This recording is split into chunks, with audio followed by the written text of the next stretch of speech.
Today we're going to be making homemade macaroni and cheese from our Griffiths cookbook that is available as an ebook at griffithscookbook.com. I want to thank Skillshare for sponsoring today's video. Skillshare is an online learning community with more classes than you could possibly dream of. Last month I told you about the colored pencil classes that I was taking in how to paint with colored pencils. I've been really interested in their cooking classes. I came across Nicoletta Grippo, and she is so dang fun. Nicoletta is a full-time culinary teacher, and I've learned so much from her. There's so many things that she's taught that I can apply to a lot of different dishes. She says that making pasta should be fun, and that if it's not fun, you're doing it wrong. Nicoletta also says to stop following the instructions on the packages. She says it's all a lie.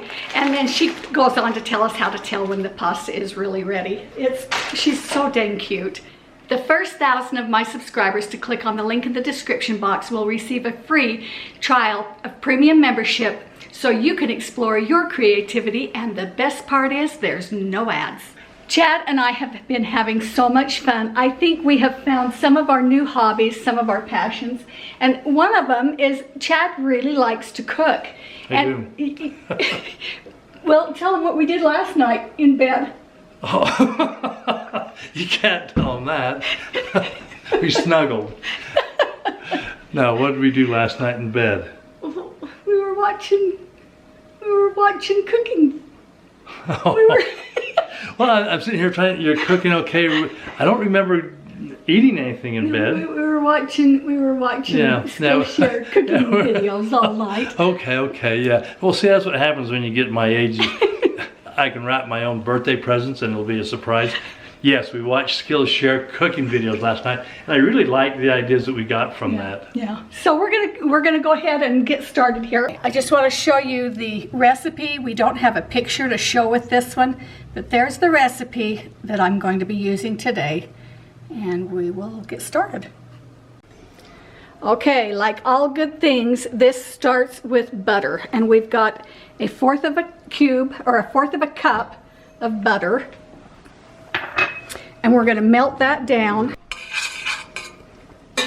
Okay, when the butter has melted, Chad, go ahead and add the 1/4 of a cup of flour and stir that and cook it for 3 minutes. And you cook it, so it doesn't taste like a flour. Yeah, it kind of turns a little brown, and you can tell that it's cooked.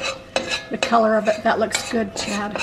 Now go ahead and add 2 cups of milk, and use a whisk instead of the spoon. I'm just using that to rinse off all the goodness. Yep. And in that milk, if you've got half and half or some cream in the refrigerator, use it. I've got a little half and half in this. I just think it's creamier and thicker if you use a little cream and not just straight milk, but if you've only got milk, that's fine too. Okay, you just keep whisking that until it starts bubbling and it gets creamy. So I'm turning the heat up just a little bit then. Yep, just keep whisking that until it starts bubbling and it gets nice and creamy and bubbly and thick. While Chad is back there doing that, I'm going to add some water to my pot for the macaroni. So I'm going to bring the water up to a boil, and this is what Nicoletta taught us last night. She says you salt your water for your macaroni or your pasta. She didn't say macaroni, she said pasta. You salt the water so it tastes like seawater. And then I watched her dump the salt in it. It was like, holy moly. She was saying that the pasta in its original form has little to no salt in it already, and she just really salts the water heavy. The other thing she was saying, oh dang, there was something else I wanted to remember. She also said the reason for adding so much salt is that when it's boiling, all that salt in there will help roughen up the noodles. And that way when you put your noodles in your sauce, whether it's macaroni and cheese or spaghetti sauce, it'll adhere, the sauce will adhere to the noodles much better. Oh yeah, and that's also why she says you do not add oil to the water that you're cooking your noodles in. She says that's an American thing. They don't do that in Italy. Okay, Chad said that that's good and thick. Oh, yeah, look at that. Yeah, that looks perfect. Okay, go ahead and add 2 cups of cheese, which is that's 2 cups. Yeah, the whole package. Yep. And sometimes I add a mozzarella mix to it, but that's what I have today, and that's what we're going with. I think the reason sometimes I like the mozzarella because it's really stringy when you're eating it. I think that's fun. Okay, I'd turn the heat off of that. Yep, I've turned down to low. Yep. Okay, get that whisked in really good, hun.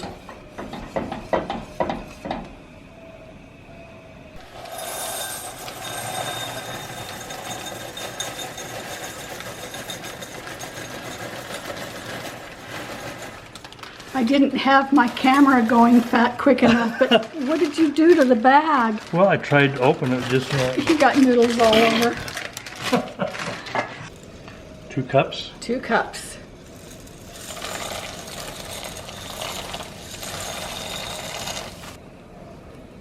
She actually added a lot more salt than I even did.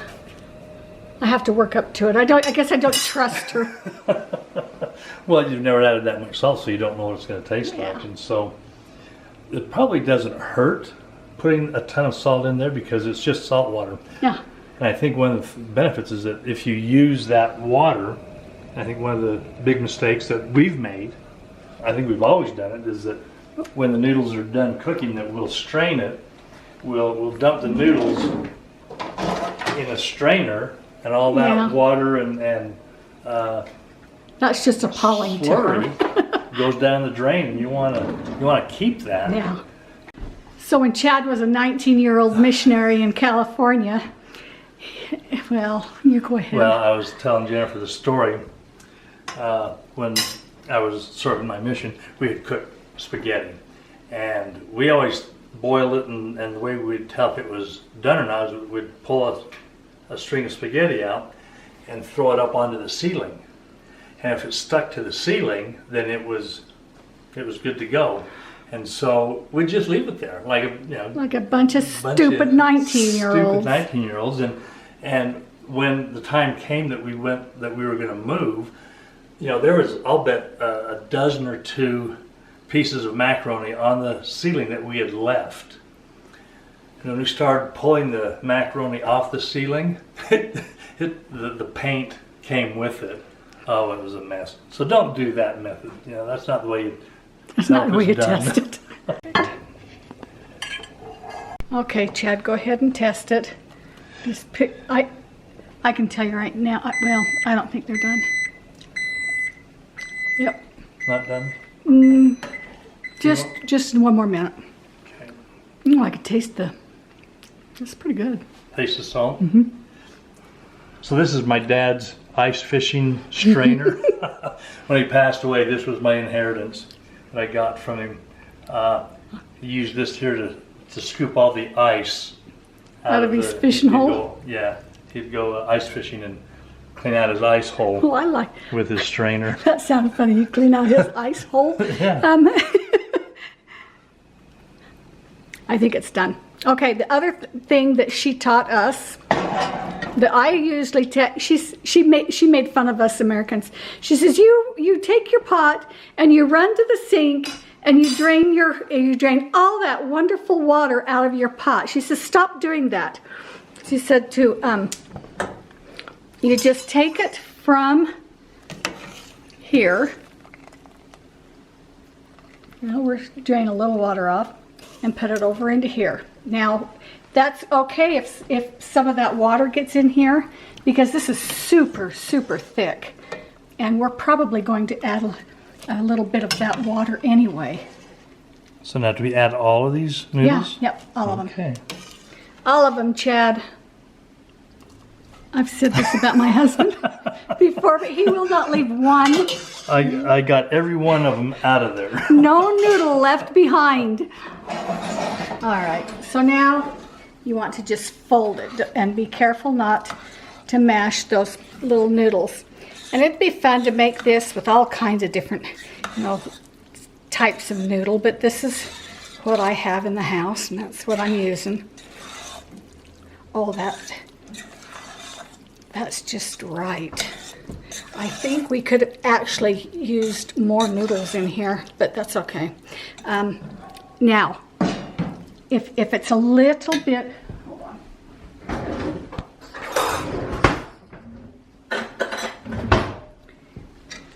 If you think that it's too thick, then just add a little of this water to it. And mine isn't too thick, but I'll just add a little bit anyway, to show you.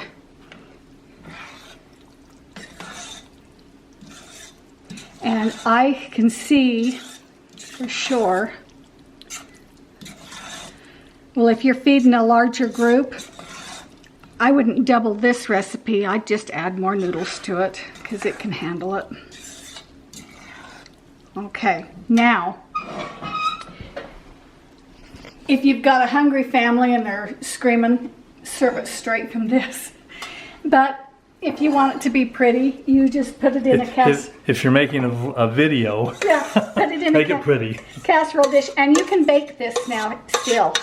You can put that in the oven and bake it for a while, and it'll just be fine. But there's no need to. I think it's just. Anyway. Well, what's good when you bake it is that on the edges it gets kind of crusty and it tastes really good, I think. And you can even put, you know, crushed cornflakes on it, something. But I always want to make it kind of pretty. Just a little paprika or whatever you want to put on the top. I even like a little bit of crushed red pepper on it. I think it's pretty.